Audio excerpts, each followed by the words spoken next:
NASA வந்து விண்வெளிக்கு போற வீரர்களுக்கு வந்துட்டு விண்வெளியில வளரக்கூடிய உணவு, அதாவது விண்வெளியில போய் இருப்பாங்க, அவங்களுக்கு எல்லா சத்தும் கிடைக்கணும், அங்க வளரவும் செய்யணும் அந்த உணவு அப்படின்னு சொல்லி இந்த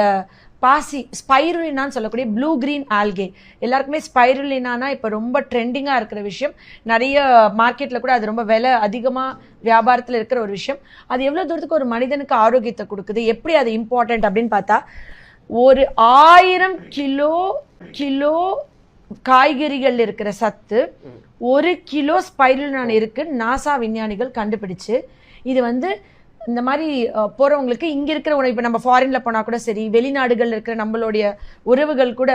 பதப்படுத்தின உணவு தான் கிடைக்குது, அது எல்லாமே ப்ரிசர்வேட்டிவ்ஸ் போட்டு இருக்கு, அப்போ இயற்கையானதே கிடைக்கலையே, எல்லா சத்து போஷாக்கு எனக்கு கிடைக்கலையே அப்படின்னு சொன்னா, இந்த ஸ்பைருலினால வந்துட்டு அவ்வளோ சத்து இருக்கு அப்படின்னு